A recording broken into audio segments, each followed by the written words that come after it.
mantiki ambao umeelewa kwa mchezaji gani ili kuweza kumtia sumu katika mchezo wa kesho ili kuweza kufanya vizuri? Swala la risiti ni la kwangu, wala halihusu wachezaji, ni la kwangu. Ila wachezaji na wao ni binadamu, wapo kwenye mitandao, wanasikiliza redio, wanaangalia TV, sio kwamba wanaishi Jangwani, wanasikia na wao. Kwa hiyo wana wajibu na wao wa kwenda kupambana kwenye pitch kuiheshimisha timu yetu ya Yanga. Kwa hiyo kundi lilipotoka tu kila mtu alisema la kwake, na walimu wa timu zote mbili leo wamekiri hapa kwamba ni kundi la kifo. Lakini angalia ilivyozungumzwa hapa na ilivyozungumzwa hapa Tanzania wakati kundi limetoka. Angalia wa Morocco walivyozungumza hapa ugumu wa kundi kwa timu zote nne. Alafu kamtafute mtu mwingine tu Mtanzania ambaye alizungumza kwa timu zote tatu akaijumlisha na Yanga. Yaani kama Yanga tupo kwenye kundi hili kusaidia fundi. Ndio wasaidia fundi yani malipo yanapita kwa fundi, fundi anakufikiria wewe. Sasa ni opinion za watu. Sisi jukumu letu ni kuhakikisha tunafanya vizuri kwenye pitch. Ndio wale kasema aidha kulizungumzwa kwa dharau, kwa kebehi, lakini wenye wajibu wa kwenda kutuheshimisha ni wachezaji wetu. Na wanajua jukumu lao. Kesho mamilioni ya Watanzania ambao ni mashabiki wa Yanga na ambao sio mashabiki wa Yanga, ambao ni wapenda mpira na ambao sio wapenda mpira. Manake mechi ya kesho kwa ukubwa wake, hata kama wewe hujawahi hata siku moja kushabikia mpira, unashabikia labda cricket huko, unashabikia labda basketball, lakini ule ukubwa wa hii mechi ya kesho unatamani na wewe uweze kuifuatilia. Kwa hiyo ni mechi kubwa ambayo wanatakiwa waingie kikubwa kwenye pitch. Wakishafanya kazi yao, insha Allah tukapata matokeo mazuri, ndio mimi naanza kazi sasa. Sio bwana Mshindo. Yaani Pacome atamaliza kazi yake ndio kazi ya Ally Kamwe itakapoanza. Kwa hiyo naye atachagua kazi yangu iwe mbaya au nzuri. Dadeki. Ali, nimemsikiliza kocha Farabat hapa. Umeelewa? Nimemuelewa vizuri. Amekiri kwamba Yanga ni timu nzuri na bora kwa hapa Tanzania. Na akasema kwamba uchezaji wao na kwenu unaendana. Kwa hiyo atakayekuwa amechanga kati vizuri, ina maana ndivyo atapata matokeo mazuri siku ya kesho. Hii ni hapa nguvu kiasi gani kwenda kupambana nao ikiwa watu walichukulia kwamba Yanga hamwezi kutoboa. Unajua geni kwenye kundi kama hili ambalo wataalamu wa mpira wanasema ni kundi la kifo. Kundi kama hili, cha kwanza kila mtu anaangalia faida yake ya nyumbani. Ndio cha kwanza hicho. Faida yake ya nyumbani. Nikipata pointi 3 nyumbani zinakujengea mazingira mazuri ya kufuzu kwenye hatua inayofuatia. Kwa hiyo kwenye pitch unaweza kufanana ubora, ila faida inayoongezeka kwa Yanga siku ya kesho, Yanga wako nyumbani. Na hapa ndiko ambako timu zetu za Tanzania, mashabiki wetu, hususan wanachama wa klabu ya Yanga, tunatakiwa tuwe hatua moja mbele. Tukimaliza hii mechi tutakwenda na sisi away, watakwenda kuona mchezaji wa 12 anavyoshiriki kwenye mchezo. Kwa hiyo na sisi tunaweza kuwa sawa kila kitu. Mwalimu kasema vizuri hapa wa Farabat. Kila kitu, quality na nini. Lakini faida inatakiwa iwe home ground. Na home ground faida sio hizo nyasi. Kisikia faida ya nyumbani sio hizo nyasi hapo za New Aman Complex. Ni watu watakaokuja kuisupport timu yetu ya Yanga. Kwa hiyo mashabiki wetu, wanachama wa klabu ya Yanga watakiwa wajue wana jukumu kubwa vile vile kama ilivyokuwa kwa Dickson Job, ilivyokuwa kwa Baka, ilivyokuwa kwa Dube, na wao wana jukumu kubwa la kuleta tofauti ya kimatokeo kati ya Yanga na Farabat. Inshallah tukijaa kesho vizuri. Sababu napokea message nyingi wana Yanga wameshaanza kuvuka, wengine kama hivyo wameshafika. Hii ni kwa mara ya kwanza haije kutokea. Mechi inapigwa Unguja hapa, wana Yanga siku 2 kabla wameshavuka maji, wako hapa. Hawajali sio gharama za kulala na nini, wako hapa siku 2 kabla kwa ajili ya kuhakikisha ukipita mitaani uko jezi za Yanga zinaonekana. Jezi za kimataifa, sio bandika bandua hii, jezi za kimataifa zinaonekana mtaani. Kuna nyingine bandika bandua. Sikiliza wewe, zinaonekana mtaani, wachezaji wanaona kwamba okay, tayari mashabiki wetu wameshaingia Unguja na wanatuhamasisha tukapambana. Kwa hiyo niwaombe na ambao wanavuka leo, na ambao watajaliwa afya njema, uhai inshallah, siku ya kesho boti ya asubuhi, ile boti inabidi ijae Yanga tupu, tuje tuungane na wenzetu wa hapa Unguja tuujaze uwanja wa New Aman Complex. Nishazungumza na vikundi vyangu vyote, kimya kimya nishatembea hapo. Kesho patapigwa madufu mundani, haijawahi kutokea jeni. Patapigwa madufu mundani, haijawahi kutokea. Tunataka tupate burudani. Sasa lazima wana Yanga wajue kesho na wao wana wajibu mkubwa. Yaani ile kundi ni gumu, zungumza ile kundi ni gumu. Lakini difference inakuleta katika uwanja wa nyumbani. Wote hao wanaongea hapa, wanatufikiria hapa Yanga tunapambana baba kama wewe tupate sare. Kwao wanaona kama wanaweza kwenda kufungulia booster. Kwa hiyo sisi nyumbani tusikubali unyonge. Yaani hapa tusikubali unyonge. Tusikubali kabisa unyonge.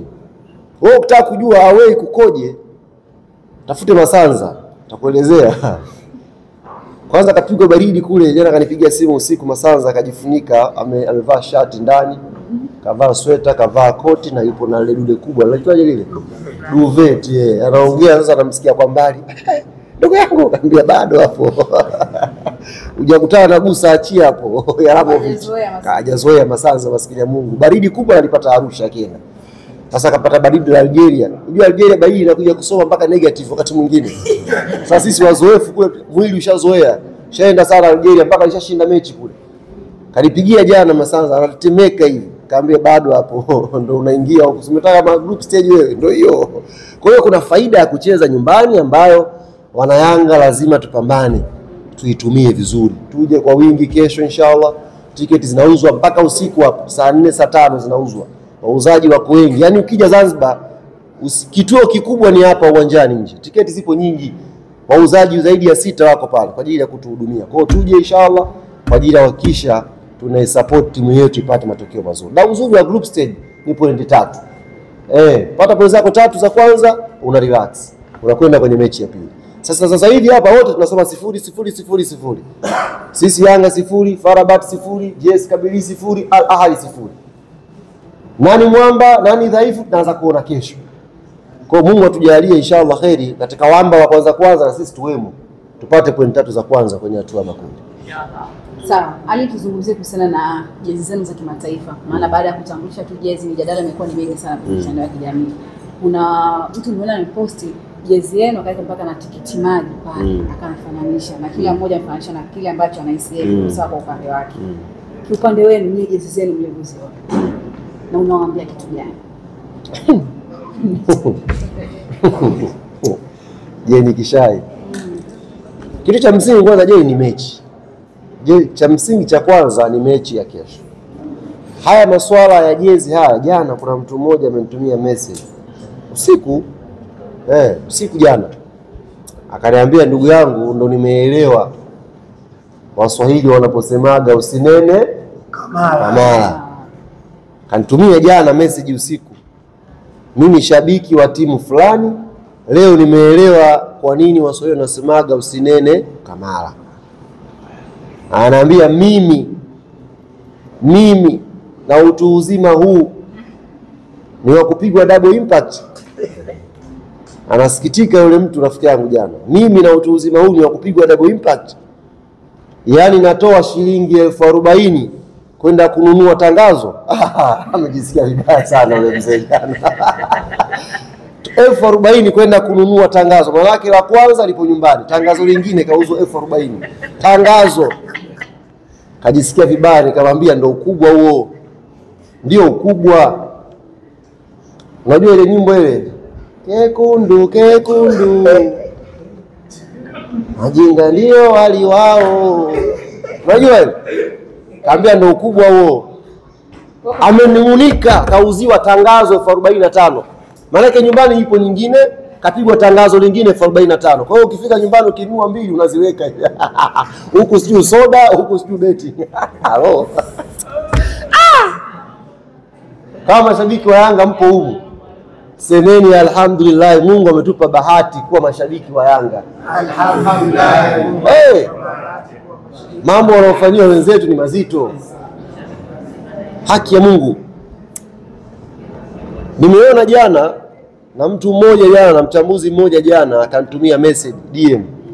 Akaniambia kaka, nimeamini leo kweli kila hela ngumu. hela ninayofanyia kazi leo hapa napata ugumu, kia nikiandika makala swala la msingi linakuja mwisho. Unaandika wewe, mwisho unaulizwa pre-order ilikuwa ya nini? Sawa, haya sawa. Barcelona, Arsenal, sijui Puma, sijui nani, big brand, jezi moja kwa msimu. Sawa. Ushaandika makala yako pale. Ushalipwa hela yako, unaulizwa pre-order, uzinduzi Alhamis ulikuwa wa nini? Yani maswali hayo hayajibiki, unajua hayo. Yapo tu. Kwa sisi wana Yanga tuna furaha kubwa na uzi wetu wa kimataifa, na pitieni waandishi kwenye maduka wanaouza jezi, watawaambia sales ziko vipi za Yanga. Tuliwaambia mwanzo mnawekeza muda mwingi kwenye propaganda, jifunzeni biashara zilivyo. Sasa stock inabakia na mzigo pisi 800,000, 900,000.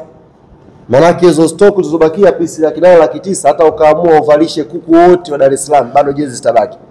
Yaani chukua majogoo ya Dar es Salaam yote yale yavalishe zile jezi bado zitabaki. Kaingizwa chaka, hata mzigo mkubwa kweli kweli hauishi. Kila wakifanya mapicha mzigo hauishi. Sasa hivi na niwaambie, amesisitiza yule jamaa. Boss wa Iliza amesisitiza kama hawatamaliza hizi msimu ujao wategemee bango lingine. Ata change kidogo tu mwakani 25, 26, 27. Kwa hiyo hima usipoisha huu mwakani ana change tu mwaka pale. Uzinduzi bango jipya 1045. Jitahidini jamani. Tumesikia wanakata na mikono tu, mwakani watakuwa hawana mikono. Jitahidini jamani. Huo mzigo mpaka uishe huo. Maana si mnasema sio brand ya kimataifa, wamesema haurudi kitu huko. Hamna kitakachorudi. Mlisema mko wengi, malizeni sasa stock hiyo. Mpaka iishe ile. Dadeki. Sasa hivyo moja katika kazi kubwa ambayo amefanya Daktari Hussein Mwinyi kutengeneza uwanja ni kuitangaza pia Zanzibar. Na nyinyi ni mabalozi wetu Zanzibar hapo, visit Zanzibar. Hali iko vipi kwenye hili?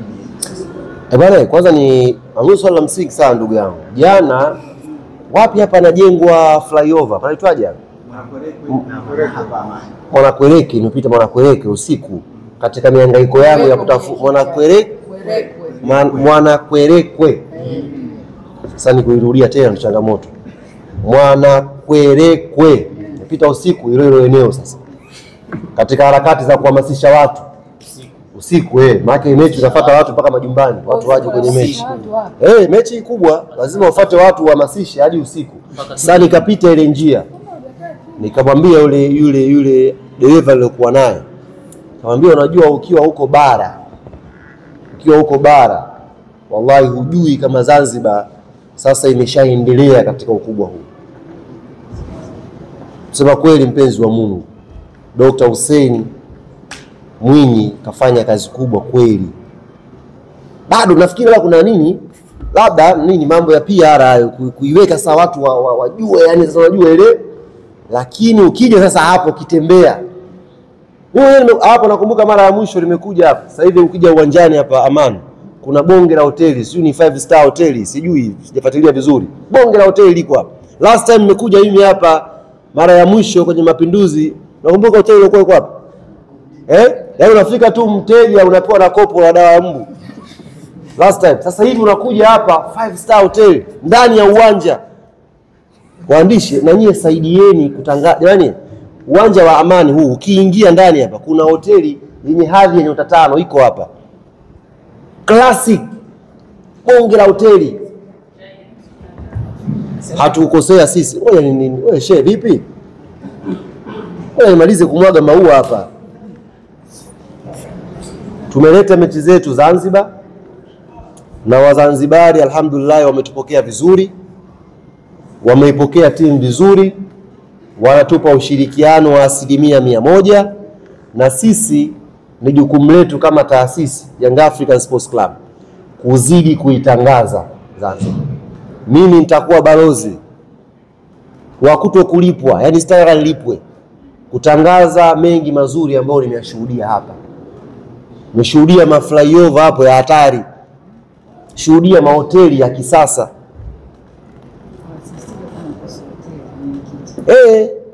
Kia Mungu pazuri, panavutia Zanzibar, panavutia. Visit Zanzibar Ndio jukumu letu sisi sasa hivi sasa kuhakikisha kama taasisi ambao ni mabalozi wa kutangaza Zanzibar, tunayo Visit Zanzibar kwenye jezi yetu, na lengo kubwa ni kuhakikisha sasa wageni wanajua ku Zanzibar. Lakini tumeweka timu hapa Zanzibar, maana yake wa Morocco wamekuja hapa Zanzibar, watakuja wa Misri hapa Zanzibar, watakuja wa Algeria hapa Zanzibar. Tunayo watangazia, tukienda kwao watakuja kuyaona kwa vitendo.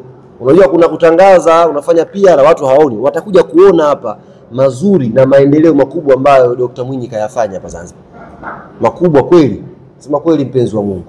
Zanzibar imeendelea na wana haki ya kujivunia. Je, ni kishai. Mambo ya kupewa kopo la dawa ya mbu tena sasa hivi hapa. Msemaji, tuhamie kwa upande wa mashabiki. Hapa Zanzibar siku chache nyuma imetokea situation ambayo hairidhishi kwenye soka.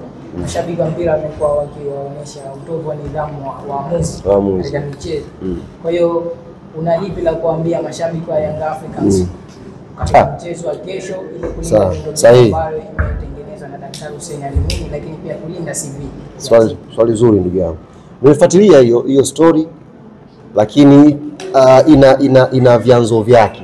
Hiyo story ina vyanzo vyake. Lakini kimsingi kwenye football kuwe na lolote lile, bado mpira hausupport vitendo vya kihuni uwanjani. Kuwe na sababu yoyote, mwamuzi kakuonea, mmenyimwa goli, chochote kimetokea, bado football ni mchezo wa fair play, hauruhusiwi vitendo vya kihuni.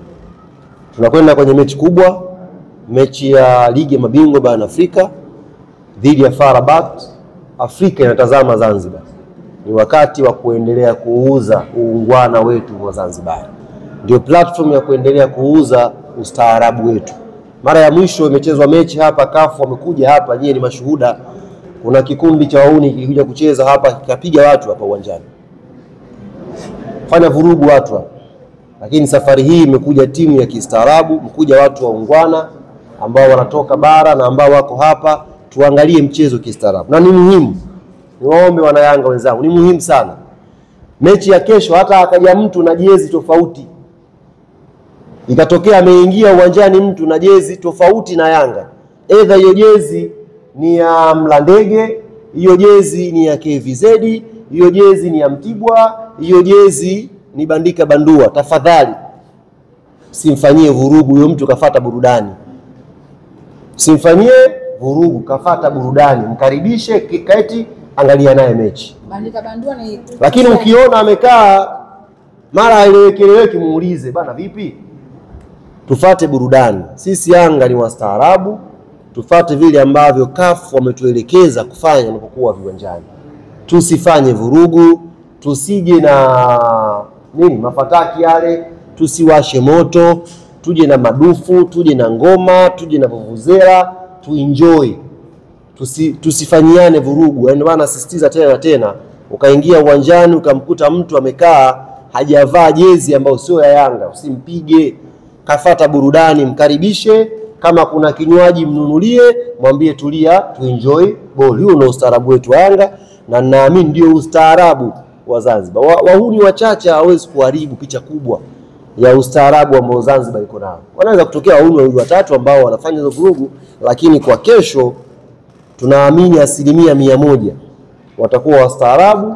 Tulinde miundombinu za uwanja, tuilinde klabu yetu, tuhakikishe CAF wanapofikiria burudani Tanzania wanaifikiria New Amaan Complex. Usina na logo ya CAF kwa mpya nilisema. Je, ni kishayo. Ndio maana umewasha simu, kumbe ulikuwa huyu kaja na swali lake na simu yake. Press yote haimtaki. Yeye swali lake ndio kuhusu logo. Ndio maana akawasha sasa simu yake arekodi. Swali lilikuwa hilo hilo.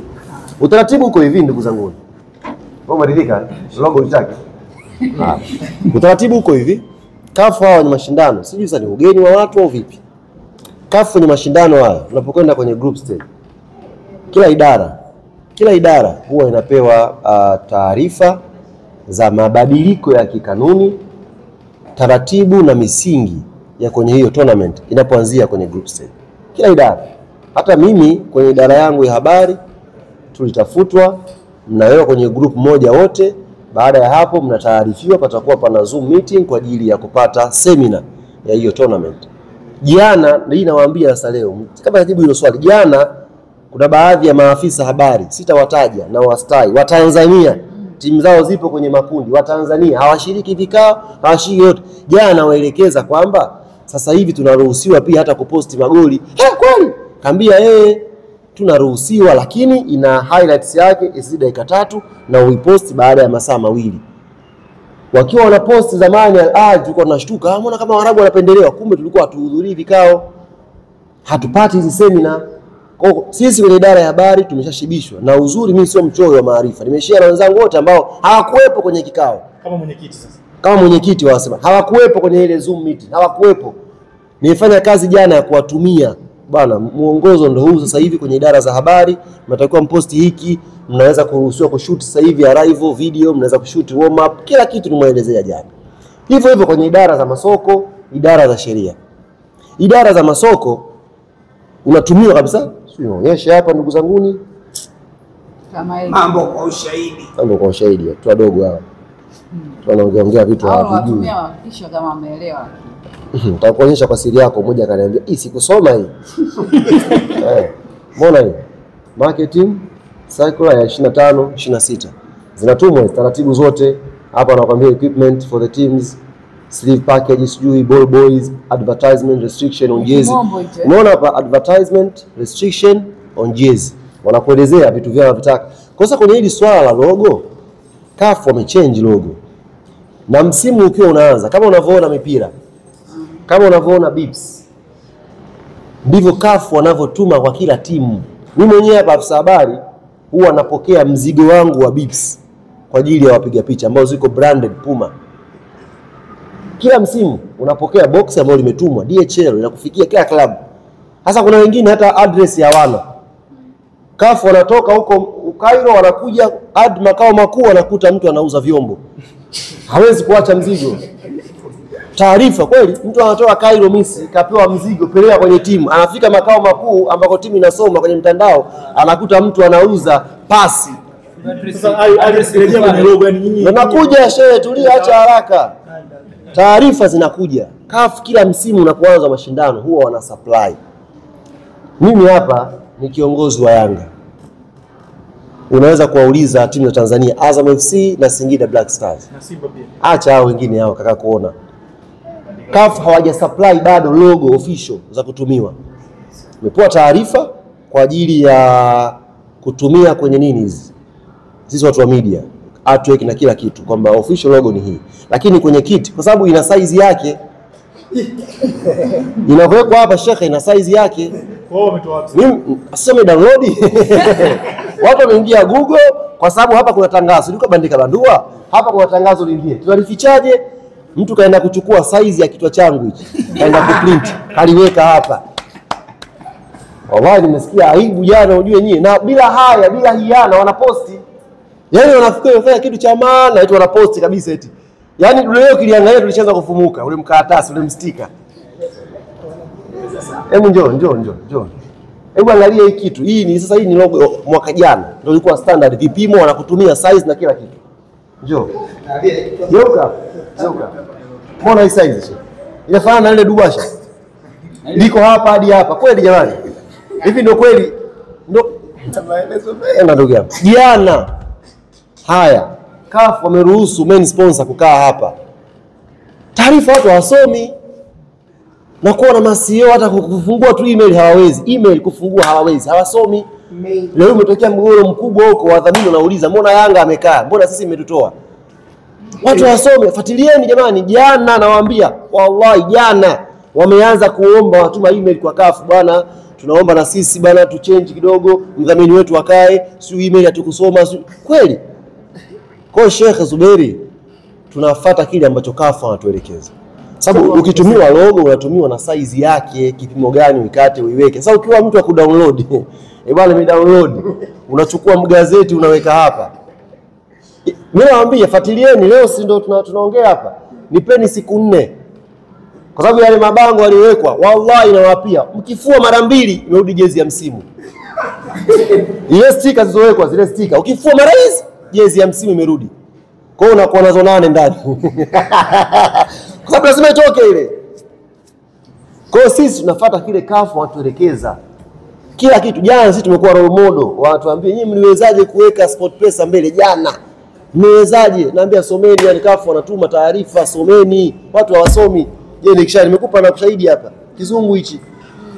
To restrict hiki sawa. Hiki vipi, hiki sawa. Mipira hii inatumwa na CAF. Official balls za CAF zinatumwa. Uwezi kwa sababu okay, CAF wanatumia Puma na wewe unaenda dukani unanunua Puma yako kachezee. No. Kuna official balls. Je, coordinator wakija hao mechi wanasimamia wanakwambia official balls ni hii.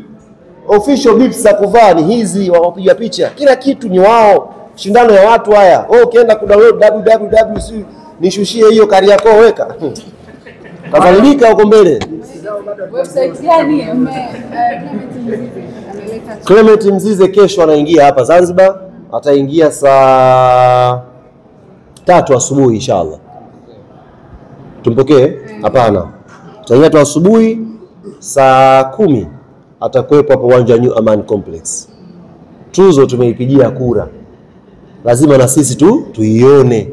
Mzizi abebe, atuonyeshe, tumpigie makofi, tushangilie. Ndio raha, ndio tuzo pekee ya goli bora iliyokuwa Tanzania. Anayesema ana tuzo ya goli bora atuonyeshe iko wapi? Saizi kiatu kiko Dakar, Senegal. Tuzo pekee ambayo kila Mtanzania anaweza kuiona ni ya Clement Mzize. Kwa hiyo inshallah kesho watu waje, na baada ya mechi tutakuwa tunaitembeza watu waione goli bora tuzo kama hii. Watu wanakuwa wanaiona. Kwa hiyo kesho atakuja hapa Clement Mzize na atakuja kutuonyesha tuzo. Kwa hiyo kama kuna mtu mwingine anasema ana tuzo ya goli bora, tafadhali milango iko wazi. Tuonyeshe iko wapi. Usiende kudownload kama logo ile sasa. Kwanza ka download kama logo. Bwana wananchi, kesho inshallah tuje mapema jamani, New Aman Complex. Mageti yanafunguliwa mapema kuanzia saa 6 hivi saa 7. Tuje kwa wingi, tujae, tuisupport timu yetu inshallah, ukao ushindi wetu wa kwanza tu. Mazombi niliona shawalika na baba, kesho kuna burudani ndani. Kesho mimi nitakuwa nazunguka uwanja. Hatari, yani sasa kumalizia mambo yote. Kesho kuna raha sana. Kwa hiyo wote nyinyi mmekimbia bara. Twende maki tuongelee, mmekimbia bara.